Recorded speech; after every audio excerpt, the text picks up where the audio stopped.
now recording. You ready? Alright. Here we go. Take one. Just pretend there's writing on here. Clap. Alright. So first, do you want to introduce yourself a little bit? Hi, my name is, oh wait, yeah, why the fuck am I looking at the camera? I'm a fucking retard. I'll be looking at you. Let's start over. Alright. Well, just, right as I was fucking boasting too. Let's just... Oh, well, if you're doing that, you're gonna cut. Yeah. It's for yourself, whatever. Yeah, take two. Clap. There we go. So, I want to start by introducing? Well, my name is Austin Kozak, as you know, but online, my actual name is Grober. I've gone by a lot of different titles through different gaming platforms and roleplay servers, but that's the main one, apart from Blue Skies, which I would say is my general online alias, but doesn't matter. When it comes to names, though, with what we're going to be discussing today, that has always changed because on the server I played on the most, lore was a big thing, and so I'd be playing lore characters. So I've gone by Cut Up, I've gone by Scorch, Fixer, Apo, Rex, other names as well, but I'd say I'm Grober. Grober, which in itself is a very funny story. The very first roleplay server I ever played on, which was Gary's Mod, was an SCP-RP roleplay server, which, for those who don't know, SCP is a fucking online...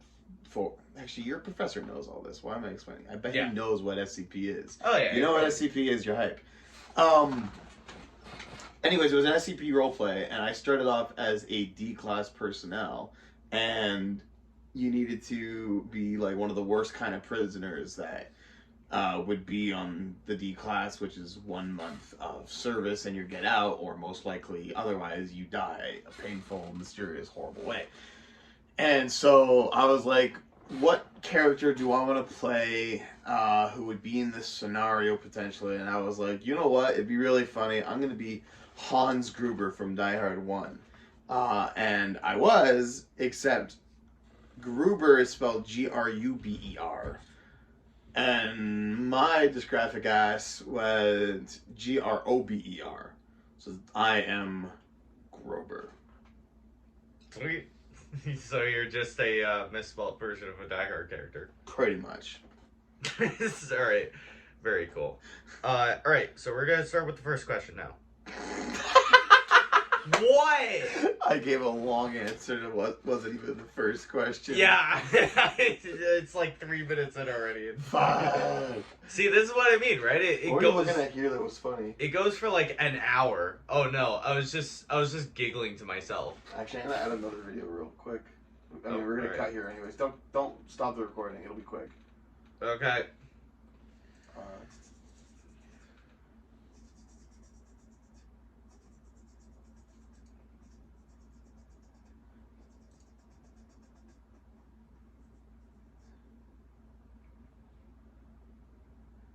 Where's fuck Rancor? Oh, that's just, maybe that's not the... Oh, okay, well, I'll just add this.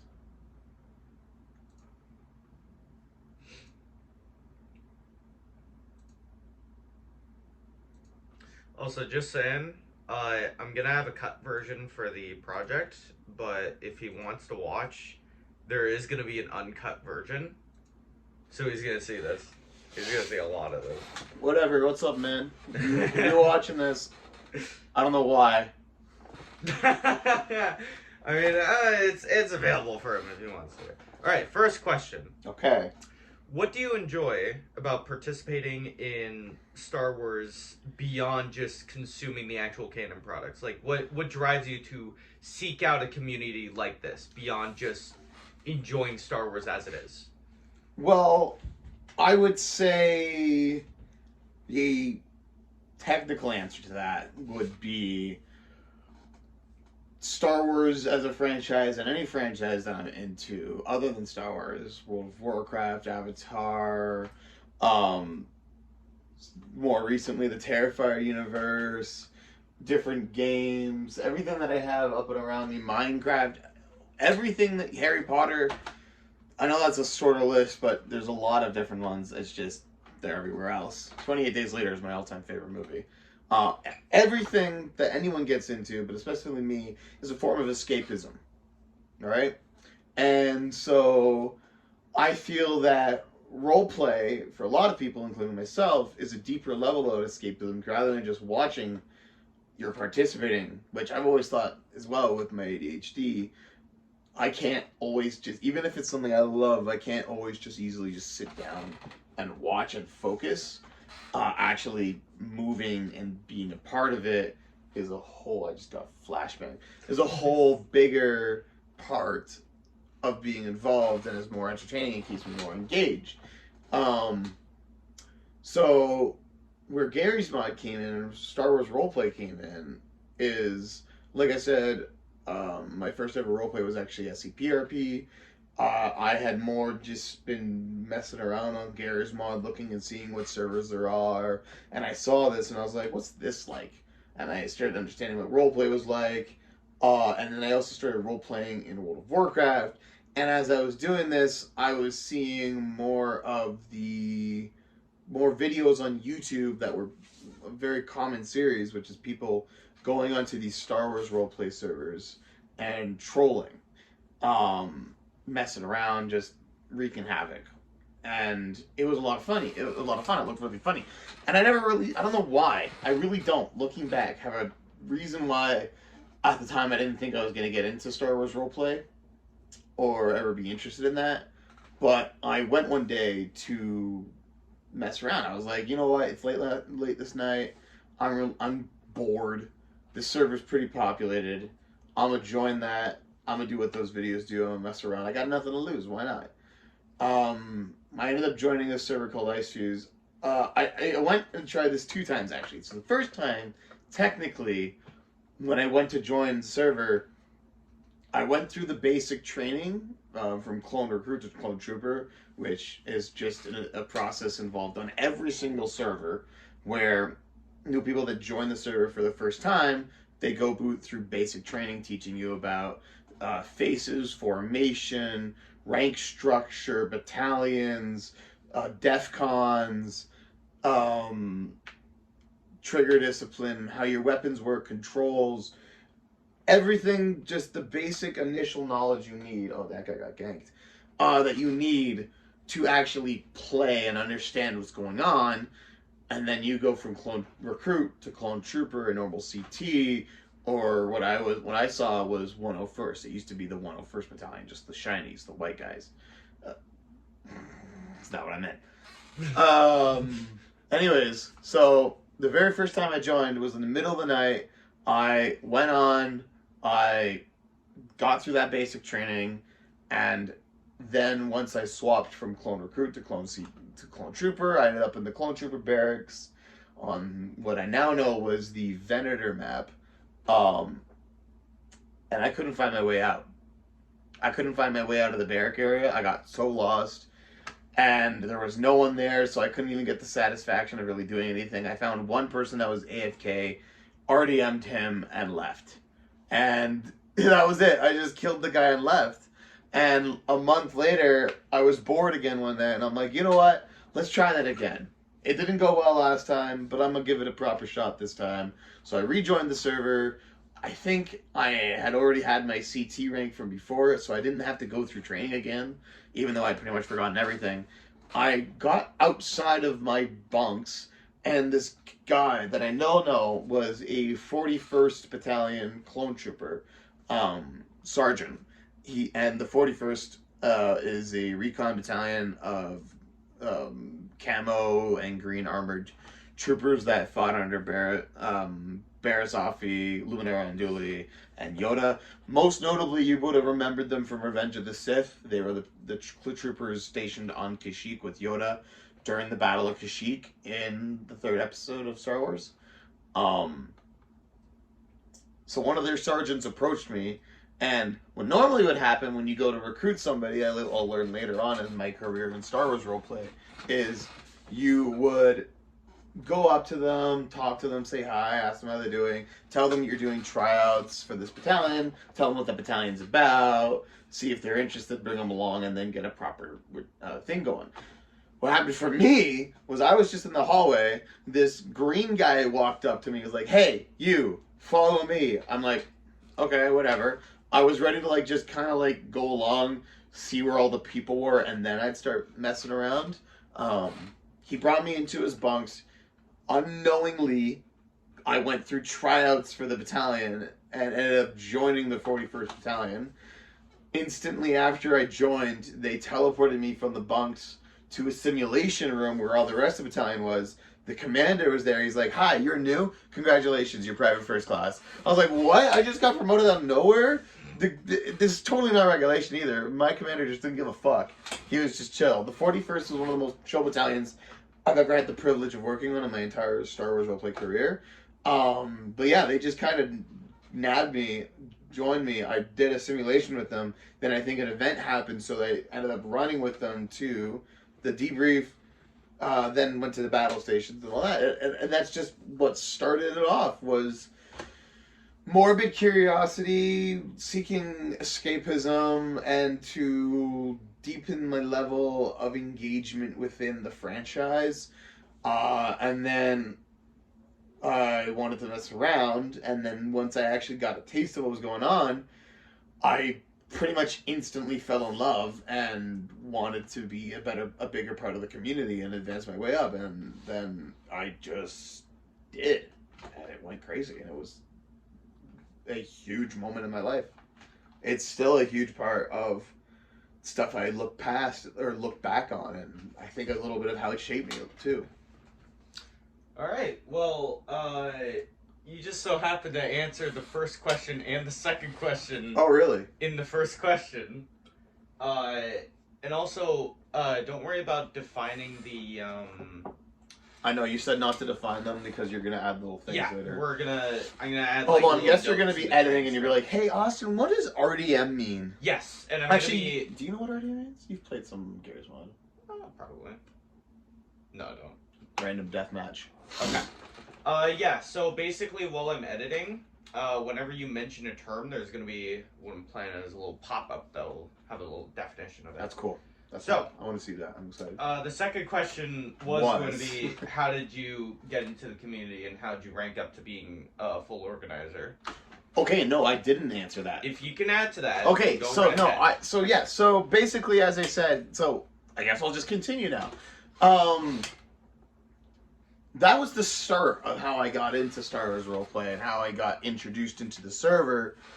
But then as I joined inadvertently, I just fell in love and started playing. And the first step in ranking up and being a part of the community is just being a part of the community, being active, being engaging, playing with people on the server, and engaging in events, and just after that, going the next step. Right? If you just come on and you play the events and you leave, you'll get up to corporal. But if you never accept any responsibility, you'll never get any higher than that. So the rank, I'll take a step back and then I'll explain where I went. The rank structure on Star Wars roleplay servers, or a lot of like Gears mod roleplay servers, because you'll also have, there are other roleplays like SCP RP, like I mentioned, military RP, Halo RP, any war franchise, there's probably a Gary's mod roleplay for it. But Star Wars, you had the clones, you have Jedi, you had Navy, and then you also had staff.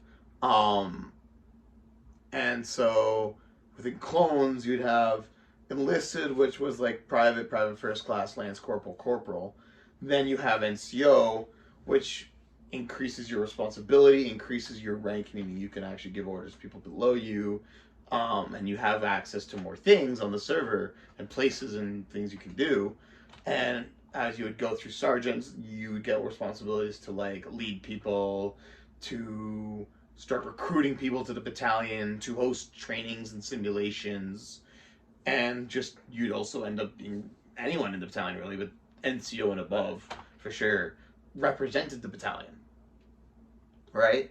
So once you got to NCO, it's sergeant, staff sergeant, sergeant first class, master sergeant, sergeant major, command sergeant major, and then after that, once you got to command sergeant major, that was the highest you could get as a NCO, and then you would be stepping into the officer ranks. Officers are the people that actually ran the battalions. They would be doing all the paperwork. They'd be running the sub branches. They would have things like subdivision organizer ranks, or just subdivision officer ranks themselves, because as you join, that's another thing. There are subdivisions apart from just ranks, where like you can be a normal trooper, or you could be a medic, or you could be a heavy, or you could be a sniper, or you could be an engineer, or you could be a pilot, or whatever, right? Whatever was available to the battalion, and different battalions also offered different options, right? But I can go into that later. Maybe I'll just specify on the battalions I played in.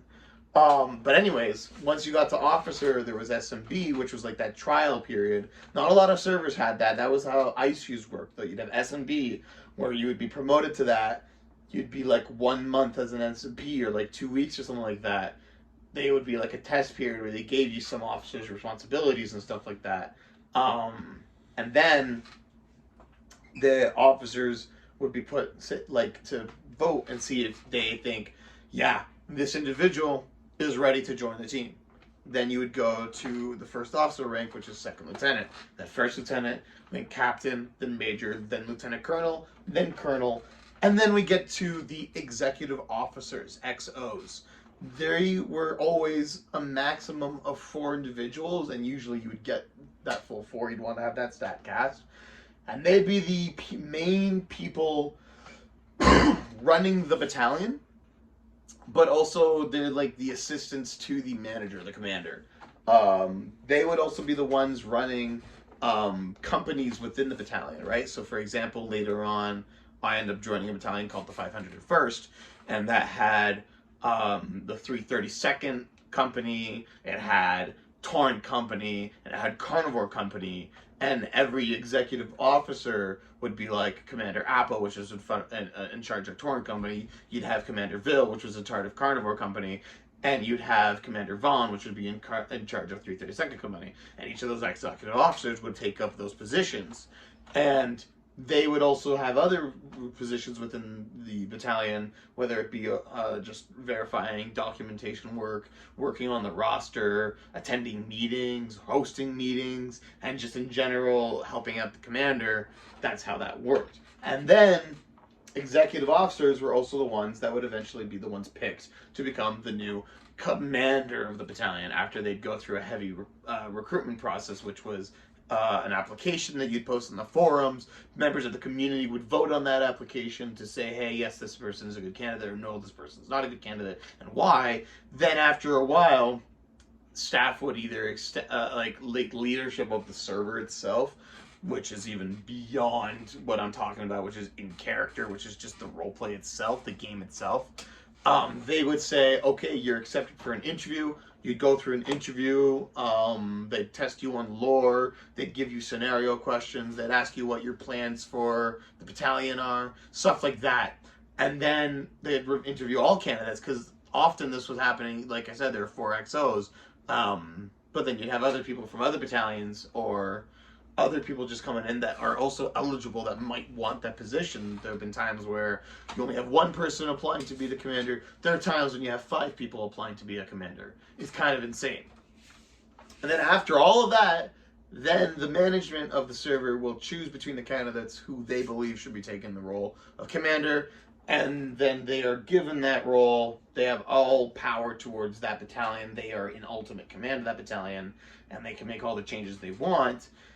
And they are given a 2-month period. It is a 2-month term.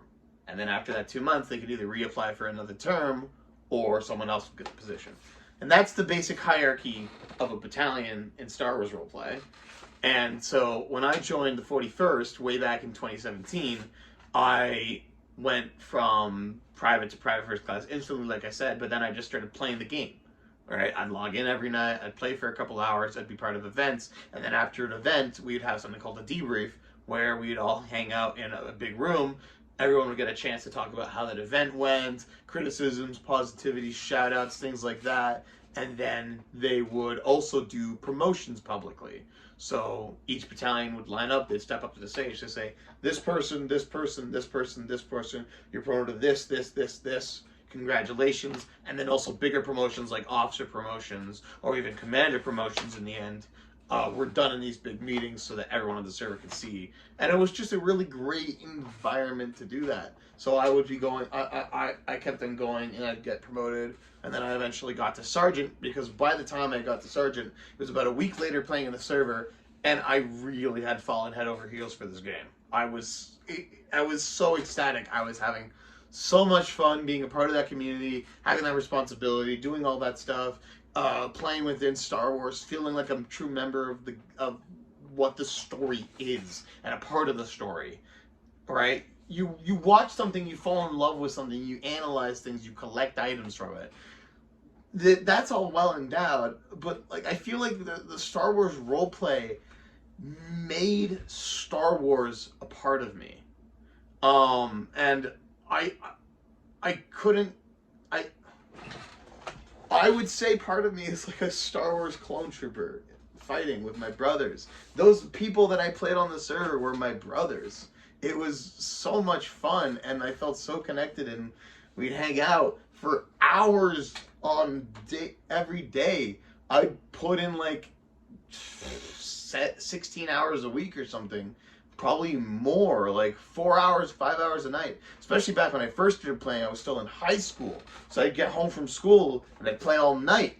And then times when I was unemployed or times when I had just a part-time job, I was just playing and I was doing all that stuff and I was being a part of the community and I was ranking up. And I remember a month in, I got officer, which was really fast.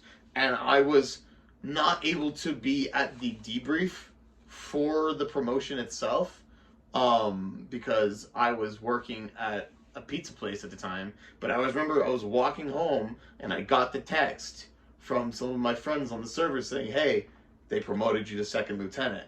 And I was dancing home. I was so excited. And then as time went on, I continued climbing the 41st ranks, and I became an executive officer in that battalion. And I had some of the most fun doing that and running the battalion, especially considering at the time our commander was really just inactive, never was on, was barely participating. I think he would chime in the officer chat every now and again. He'd answer DMs irregularly. He'd attend meetings and like once in a blue moon log in. But really it was myself and the other executive officers that were running the battalion at the time.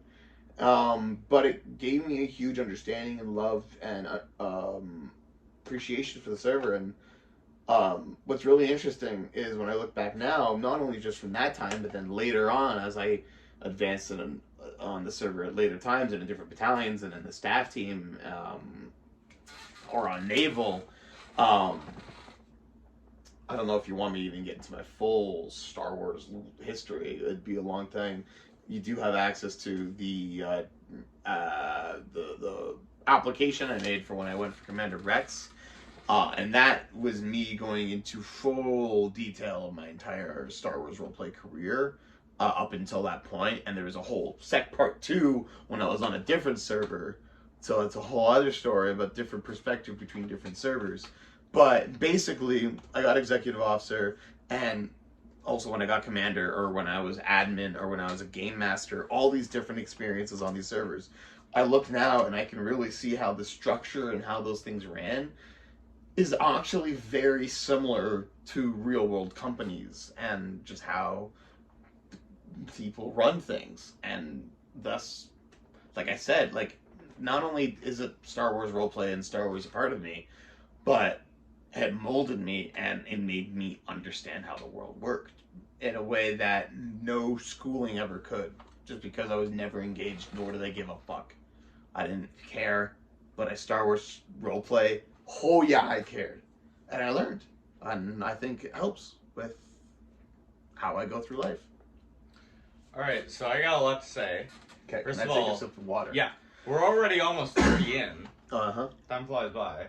Second of all, That was such a good answer that I saw you doing this. I kind of wish. Yes. I almost wish you didn't, because it made me. Because I was saying all that stuff naturally, and then when you did this, it was like, oh wait, how do I elaborate on that point specifically?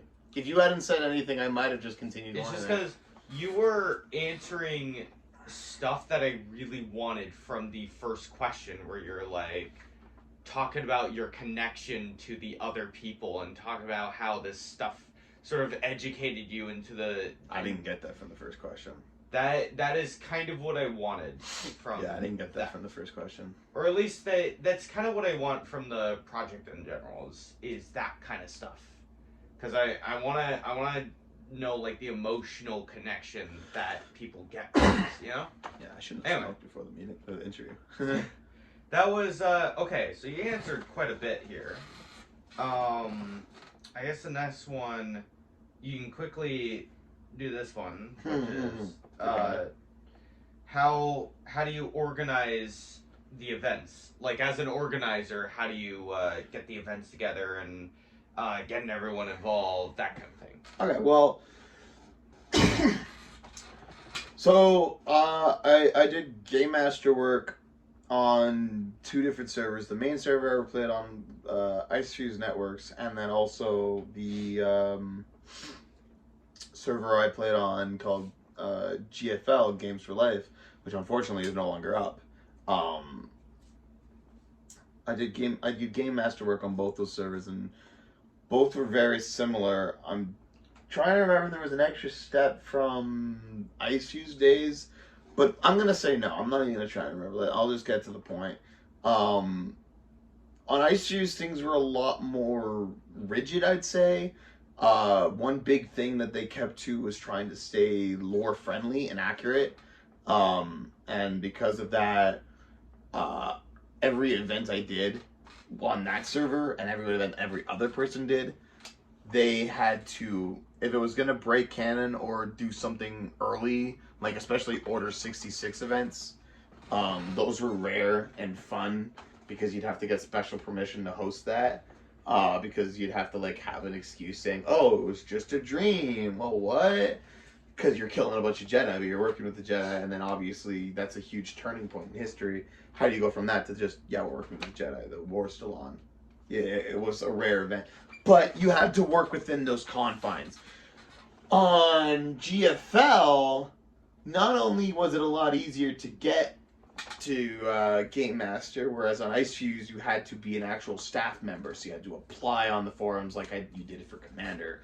You had to do an interview, and then you had to go from different ranks of the staff team, from mod to like from lower mod, senior mod, and then to admin. And then once you're admin, which took a long time and it was was really hard to get to, then you could apply to be a part of the Game Master team as well as being an admin. So you still had to do admin stuff on. Whereas on GFL, you could either apply and be a part of the staff team, or you could apply and just be a Game Master specifically, and that's all you had to focus on, is just hosting events. And that's what I did, and I actually had a lot more fun with my GFL event time. So how that worked is once I was an actual full Game Master and I was given permission to just do whatever I want, the first thing you'd have to start off with, obviously, is an idea. You could either just do things that would fit into the story. You could create long, sorted stories, long missions of classic Star Wars antics where you go fight droids or you fight rebels or whatever. Or you could get creative with it and do zombies or societies or different nations or insurgent cells. Or I went really crazy with it and I'd bring other franchises into it. Like I remember I did a Doctor Who event series and I did a World of Warcraft event series. But you have to start with an idea. And whatever the story is, you then have to adapt that idea into a game, basically, right? This is a game after all. So you'd have to give objectives, you'd have to have different things that match the roles of the different battalions. I touched on that very briefly. Like, for example, the 41st Battalion, they were a stealth battalion. The 501st is full-on attack battalion with specialty in tanks. I was part of the 332nd Battalion on GFL, which had a specialty in bomb defusal. There's the 104th, which had a specialty in hostage negotiation. You have 91st, which was a scouting battalion, right? You have all these different battalions and all of their different specialties. And you would want to include as many of the different mods that have been installed on the server to give the most interaction to all these different battalions, so they're all engaged and they're all doing their specialty and they're all having a fun time. Or specify like certain events you're focusing on a hostage situation, or big terrorists are attacking this building, or giant droid factory that you need to go and destroy, right? All that would fit into these different battalions and what they'd have to do. We're at 30 minutes if you're curious. Just making sure it's still going. It's still going. I'm keeping a very vague eye on it. So you'd write your story, you plan out your event, think about all the objectives you could do, think about how it would work for your story, and then you would have to do another thing where you would have to, you didn't have to, but a lot of people did, and I especially did, is you would build a dupe on your own private world, where you would go ahead of time, you'd load up the map that you're planning on loading up for the game, for that night, whatever time you plan to do this event, and you would just build in Gary's mod, because it's a sandbox game after all. You would build in Gary's mod the terrain. You'd put like a droid factory here, or you'd put a castle there, or you'd set up where all the bombs are, or you'd set up the battlefield, or you would set up a giant fleet of enemy ships, or you'd build an entire ship, or you whatever, right? You would set up everything to turn the map that people, again, this is also a limited amount of maps that all these game masters are using daily, right? So these dupes are also very important to freshen things up, spice things up, make it different scenery, so you're not looking at, oh, hey, it's Tatooine again, pretty much. The Star Wars effect. You're trying to avoid the Star Wars effect in a sense.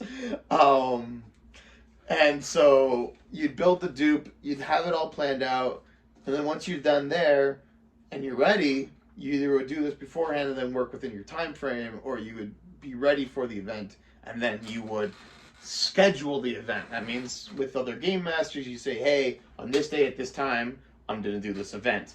Sometimes when you do that, you'd also say, can I get some help? Because obviously, maybe not obviously, running an event itself was very occupying. I'll go into detail as to why once I get to the actual step in the process. Then you would announce that there's an event to the public server on Discord. There was always a Discord saying, hey, I'm doing this kind of event on this day at this time. And then also sometimes if you needed event characters, you would say, hey, I need event characters during this time. Or sometimes you'd also say, hey, I got this idea for an event. Would you guys rather do this or would you rather do this? And then you'd also, later on, once you're getting closer to the date, you'd say like, hey, it's happening today. Hey, it's happening in an hour. Hey, 30 minutes. Hey, 10-minute warning, get on, right? And you're just getting people to get on the server, come play, come do your event. And then it's actual game day. So different, again, Ice Shoes and GFL had two different things. But whether it's an entirely different server for the roleplay for the event, or it was just change the map on that server, you would get everybody together, get the event going. Beforehand, you would gather your event characters if you hadn't way in advance. So you'd get them together. You say, hey, this is what I need you to do. I need you to play this character, whether it be, oh, you're going to play a hostage, or, oh, you're going to play a senator, or, oh, I need you to be an assassin droid, or, oh, I need you to be a Sith, or, oh, I need you to be a bounty hunter, or just a humble farmer like Rey from the Rebuilds who falls over when she gets up and she's wearing the hat. And the clones are going to come up to you and be like, "Hey, Ray from Evangelion, where are the droids? We need to go kill them." All right. But yeah, you'd get these people to play these roles. So I'd get someone, I'd say, "Hey, do you want to play Rei Ayanami?" They'd be like, Justin would be like, "Fuck yeah, I already am Rei Ayanami before I'm..." Actually, I won't say that for your own sake. What are we doing? This is serious. I'm explaining. You're losing. Yes, super into Rei Ayanami. So you would have them play these roles. Okay. And then once everything's set up, you would go to the server, you'd have the map, and then the event would start. You'd have them deploy from one point, and you'd tell them to go to these objectives here, there, go do this, go do that, go kill these guys, go save these people, go hack through this terminal, go defuse those bombs, go blow up that facility, whatever the case is. And what I was saying earlier is that you'd probably need help with this is because you've got to watch over all the players as they're running around. This could either be between 20 to 100 people, mind you. You would have to watch over your event characters, the people that you brought in to come and play the event. You would have to be spawning different props and vehicles and ships and enemies in all the time. You'd have to be teleporting people around. You'd have to be doing certain commands. You'd also have to be leading the troopers, right? You'd have people running their battalions, but you would need somebody who's like the mission lead, shouting orders to the whole server and telling them, "Okay, yeah, I need you to go do this. Okay, this is happening. Do this about it." Or, "Okay, everybody fall back," or "Everybody attack." All that, right? Usually the event host is the one giving those orders. But you're also trying to do everything else. You need help. Or you're just going to be scrambling all over the place. And that was what event was. You would organize it, you'd plan the story, you'd build all the stuff you would need, you would get people together to help you out with it, and then you would announce that it's happening, you'd set it up on the server, and then you would just play it. You would just play the event. And at the end, everyone's happy, or everyone thinks your event was shit. I'm leaving that Ray Ayanami clip. I really hope you do. I'm leaving that Ray clip. It was a joke, but it also is like literally exactly what happens, pretty much. So I kind of need that in. It's kind of integral. You made that You integral. could get the point across. You twisted my arm. If you cut it out. Oh, you're lucky. I almost said you could be like that. No Katan. Oh yeah, your student here likes No-Katan. Oh yeah, that doesn't fucking matter. Oh, he doesn't care? He likes my dear friend No-Katan. He's such a fucking weeb. Look, he's even got a deer plush. Oh my fucking, alright. You should see his wallpaper right now. No, question 4. Okay, question 4. What preliminary knowledge about Star Wars must someone have to be a part of this group? Is there any weird opinions or lack of knowledge about Star Wars that the group would shun? So that was, I would say, something that was actually kind of controversial on the server, on all servers, because I would say, yeah, why the fuck are you playing a Star Wars roleplay server if you've never played Star Wars? But surprisingly enough, there were people that were joining that had never watched Star Wars The Clone Wars, or like maybe had just watched a couple of the movies, or that watched the shows but didn't complete it all the way, and then didn't like, I don't know, just didn't know the lore, right? But a lot of people played on it.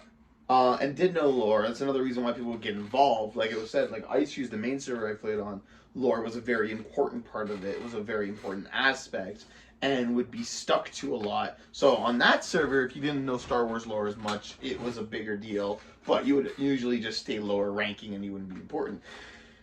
It was, however, important as you got later on the stories. Like I said, on GFL, lore really didn't matter. It was more about the community and the server and just having a good time and playing around. and you could do the most craziest stuff. I remember the first event I did on GFL, 39 minutes. The first event I did on GFL was one of the best events I've ever played, just because it was really funny.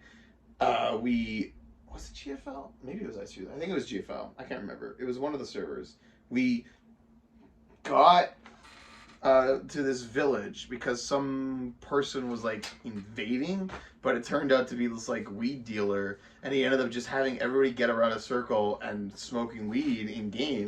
But I just decided to pop out my bong and start smoking with them. So I got really, really stoned in the middle of the event, and we were all just vibing. And it kind of felt like I was just in an actual circle of people, you know, just having a smoke sesh. And it's random, but it's fun. You can evoke that sense while in the game and with these people. And it was that kind of a community. But aside from that, that was GFL. Ice lore was a lot more important, and as a preliminary requirement, it 100% was on certain roles. Like I said, when it came to the application process to become a commander on a server, like Rex, I did a term of Commander Rex for the 501st Battalion back in, like, I think 2019. You had to literally go through a lore test in the interview. But then even then, on a smaller scale, joining different squads or different companies also required to have a little bit of lore knowledge. Like for Domino Squad, for us, it was a huge portion of the tryout was making sure that you knew the limited lore that was actually, if you dug deep and you actually looked, was there. You could understand about that squad, because if you wanted to be a part of that squad, you had to care, you had to know. So you would be tested like, okay, who are all the members of the squad? Okay, what was the order in which way every member of the squad died? Oh, what were all the missions they served on? What happened to this trooper in this scenario when they were faced with this? Which troopers became ARC troopers? Stuff like that you'd have to know. Or 501st lore, right? What was the lore about Commander Rex? What was the lore about the battalion?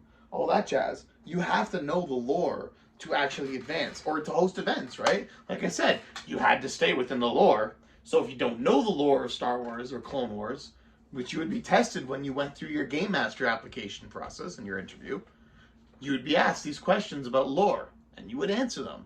And I fucking know my Star Wars lore, so I was fine. But you would have people that didn't, and it was kind of crazy. To me, at least. Like, why are you going on this server if you don't know lore? But if I had to say now, if I had to guess, that's just the nature of the game. People liked the activity in the game itself. People liked the community and the environment and all that and the grind. So it was important, but it also wasn't. It was controversial, and was defined, but still boggled my mind at times. All right, sweet. So, question 5. Before we go on, I want some more water. Sure. Sorry. Like I said, I probably should have smoked before the interview. That's all right. I mean, you're doing pretty good so far. You're giving some really good bits. Oh, my brain is fine. It's my fucking mouth and throat.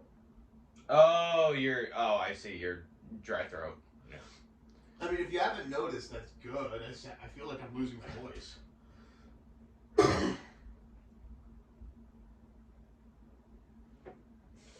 But it's because I'm smoking and talking a lot. Yeah. Well, yeah, exactly. And throat gets dry really easily, so talk a lot. Yeah. Yep. All right. This was full before. Are you ready? Also, yes, I'm doing the classic Zoom, nice upper half, pajama lower half. All right, question 5. Do you need to know the lore of Rey Ayanami, my dear friend Nokitan? I don't remember that being in the question. No. No, you don't, because this is not Evangelion roleplay. This is Star Wars roleplay. Okay. Anyway, actual question 5. Mm-hmm. Have there ever been disagreements or fan toxicity in your group? If yes, what was the reason? Oh yeah. Ignore that voice crack.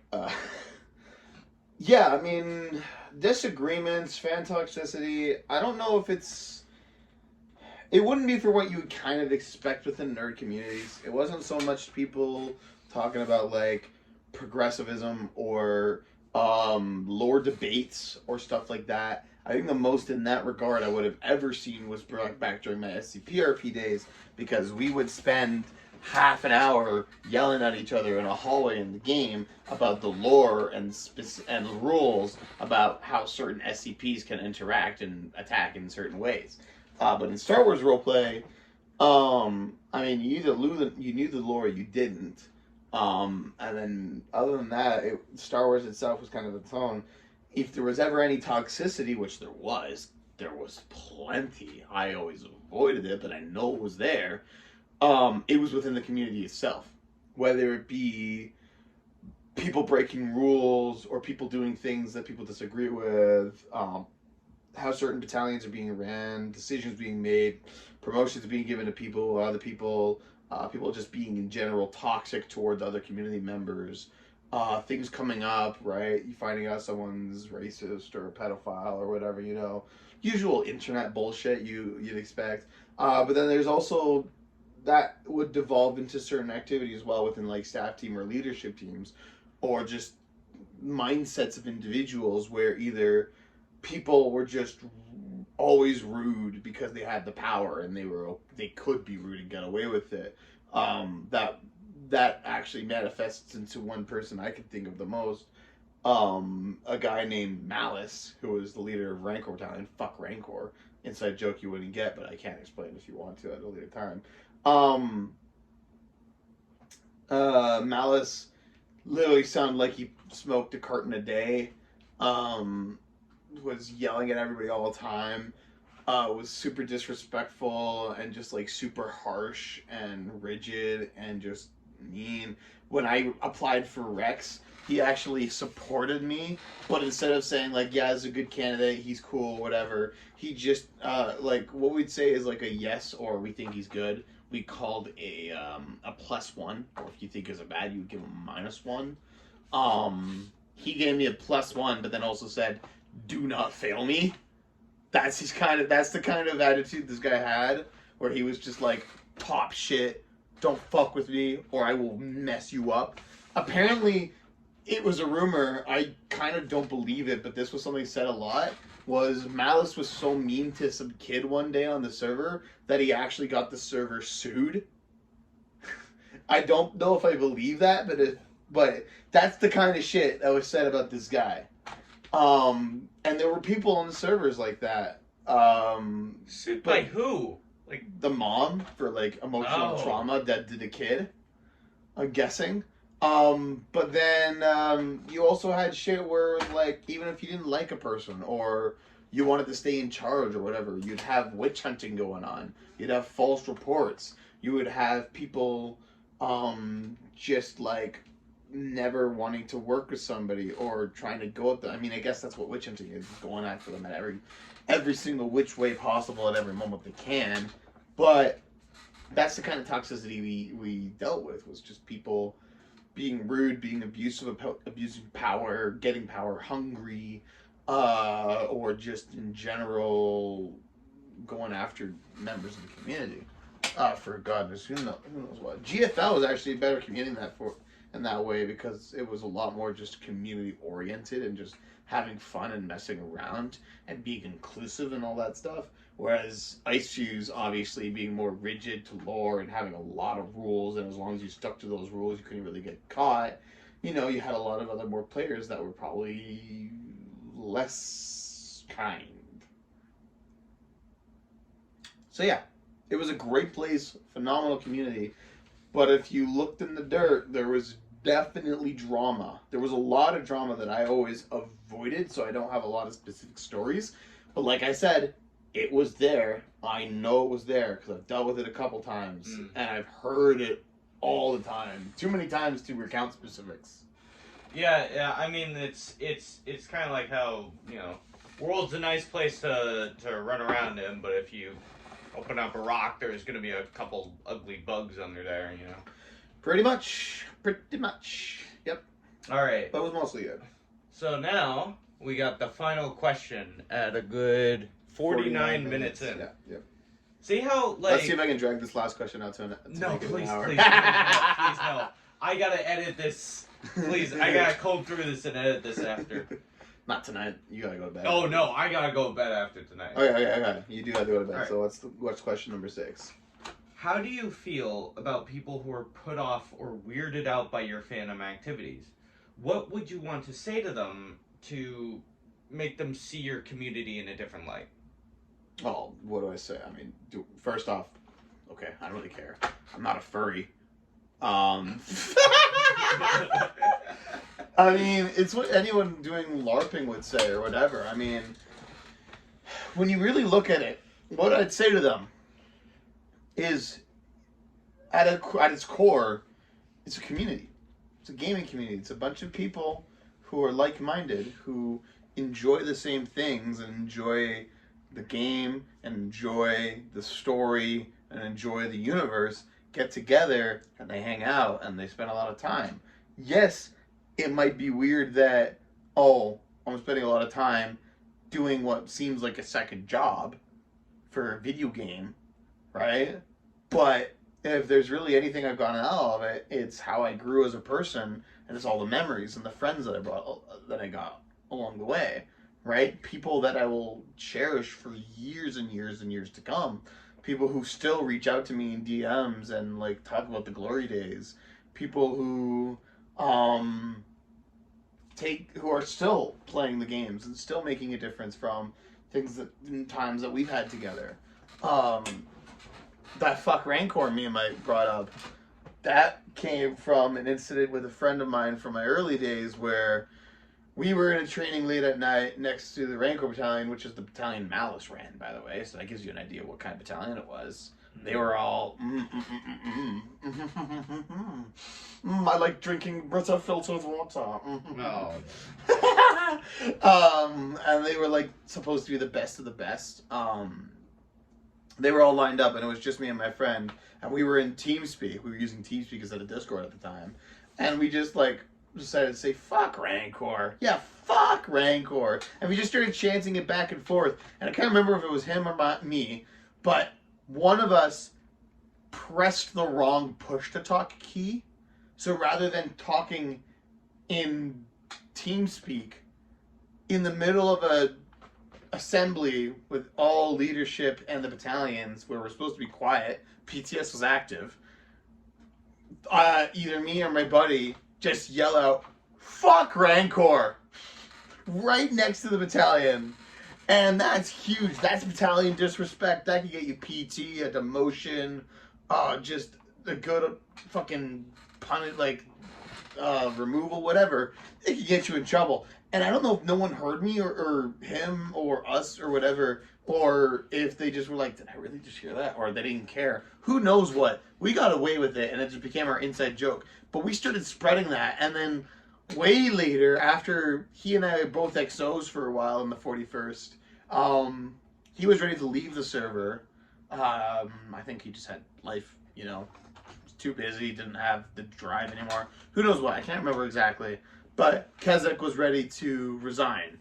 And he decided to go out with a bang and commit the biggest sin you can on a Star Wars roleplay server, which is shooting up a debrief. So, middle of debrief, we're all assembled. It was kind of late, so it wasn't a lot of people, but there was still a good chunk of people, like 20 people there. And we were in the section where it was shout-outs, and somebody got on stage and was like, oh yeah, shout out to Rancor. They did a really good job during this event. And my buddy just gets up, does a 180 to the Rancor battalion, and just starts blasting them and starts chanting, fuck Rancor, fuck Rancor, fuck Rancor, fuck Rancor, bitch, I don't give a fuck. And then he got hit with the band hammer. Dude, it was legendary. And to this day, on Ice Fuse, fuck Rancor is a meme that I created in a community. So I am the reason for a meme in the Star Wars community. But that's not what it's for. It's just that's the kind of lasting effects that I like that I've been a part of it. I reflect to know that I was still an integral part. I wasn't just there. I was a part of it. And I just get pride out of that. I'm going to try and circle back to what the actual question was. What I would say to people is it is a game that I enjoy. Don't care if your game is Call of Duty, Animal Crossing, Forza Horizon, Red Dead Redemption, whatever your forte is. One of my fortes was Star Wars roleplay. I enjoyed the roleplay part of it. Call me an actor, call me an art kid, whatever you want to say. I don't really care as much. It's not going to hurt my feelings. But not only did just engaging in that just hit me in all the right spots, but being a part of that community and hanging out with those people, like I said, they ended up being like my brothers on there. I cherished every moment that I had with them. I would run home and stay up super late to spend as much time as I could with them online and do as much as I could for the battalion. I learned so much. I developed as a person so much. I wasn't a very good social person. That built social skills. Learned how chain of command and respect and seeking and taking on responsibility and doing document work. I mean, I did so much document work, and it was just a passion, and I loved it. And if you don't see that, I'm sorry, and if it's something that actually sounds interesting to you, or I'm talking to, you should go for it, because it could not be your forte, and whatever, you lose one evening, or it could be amazing, and then you sink almost 8,000 hours into it like I have, or countless more that others have. It's just, it's phenomenal. It's magical. that was perfect. All right. That was great. Is that a wrap? That's a wrap. All right. Also, because I am so confident that he's not going to watch through 56 minutes. Oh my god, are you gonna whip out the Look at fucking this. manga? Look at this shit. He's gonna whip out the manga. Please, I really hope you're watching. Please, I really hope you're Look, I watching. It's brought- gonna be funny. Look at the fucking, I can fix that. look at all this fucking shit. I got number 1. I got number 2. I got number 3. Number 3. And I got number 4. Look at that. You That's have number 5 Bashame. if it She was out. eats the right. Oh, yeah. I'm getting number 5 first day. Alright, fuck this. We're ending this. Got it.